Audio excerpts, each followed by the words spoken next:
Welcome to Bee's Travelogue, episode 44. June and July were monsoon months, hot, humid, and overcast. One of my happy routines was getting Pizza Hut pizza once a week from the store near my school. I was a regular, the owners knew me, and then one night I went to get pizza, and I didn't see the store. I walked back and forth looking for it, and then I saw it was completely empty. It was a very sad day. I spent the cloudy days with my friends. Here I'm at a cafe with my friends Gönyang and Asia, speaking German. Even during monsoon season, not all days were gray. One night I left school at 7:50 and found the sky on fire. I raced home to my apartment and took the elevator to the 13th floor and the rooftop. The view from the rooftop was always pretty, but this sunset was absolutely glorious.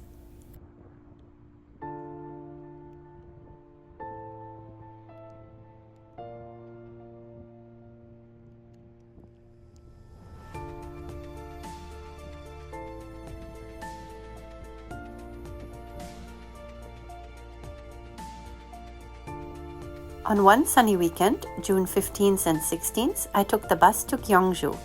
Please watch episodes 42 and 43 for that. Because of the mostly rainy weather, I stayed close to home, kept walking around Namak on rainy days and saw the park flooded, the streets reflecting the lights. It was pretty, but not very good for taking pictures. This was my first time experiencing monsoon season. From Connecticut, I was used to blue skies pretty much all June, July, August, September, and to have this constant overcast gray was pretty depressing. So I met friends again. This was breakfast with Asia at a beautiful cafe. On the first weekend in July, I went to Mokpo to see my friend Tanya. And then we went to a beer festival together. First, it was just the two of us. We had some fries and chicken for dinner. I won a box of ramen in a game. Actually, I won for being a foreigner from a country furthest away, Germany, or maybe for being from a country that most of the people there liked the most. The locals were playing all sorts of games, some kind of rock, paper, scissors, where everybody put up their hands, but we had no idea what we were doing. But it was fun.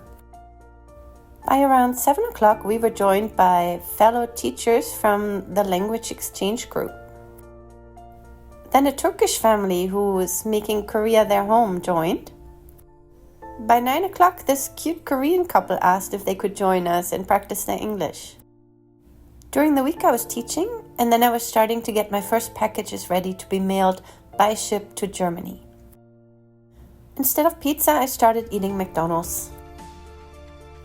On July 13th and 14th, I saw a little bit blue sky on the weather app and decided to go to Jeonju. Please join me for episodes 45 and 46. On July 27th, my friend Gönyang picked up Asia and me and drove us all the way to Namhae German village.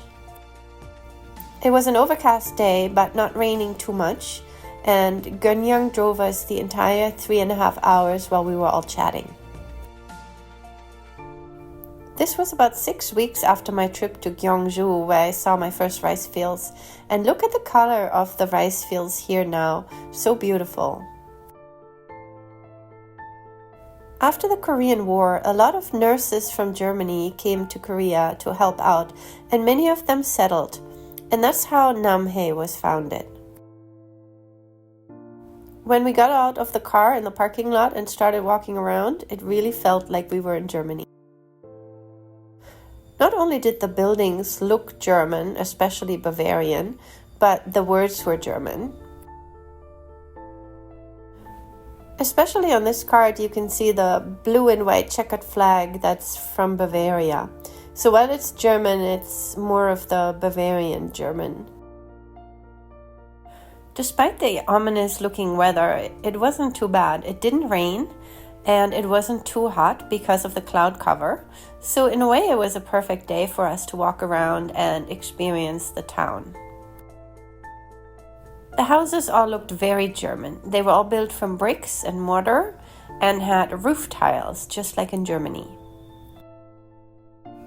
I loved that the signs were all in German first and Korean second, so I could read everything easily, and I felt very much at home.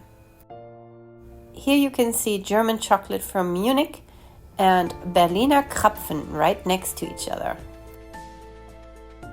The parking spot had been up high, so we were consistently walking downhill.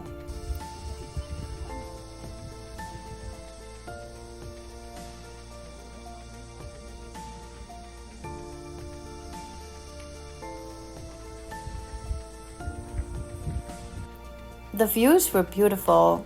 If it had just been a blue sky day, it would have been amazing. We didn't find the restaurant we were looking for, but we found one that we really liked and stopped in for Wiener Schnitzel and Bratwurst. The food was delicious. We were all very happy with our selection. After lunch, the trip turned into a little shopping trip. We stopped in the different little stores and were looking around, especially for German specialties. Look at these amazing pretzels, and then the selection of Korean ice cream. We found a store with a German Christmas corner. There were lots of snacks from Germany, but also from Japan and other places around Asia. We kept walking and found this cute bakery, but I have to say the prices were very steep. I loved finding this banana tree. As we were walking back uphill, slowly making our way toward the car again, the sun started to peek through and everything became brighter and more cheerful.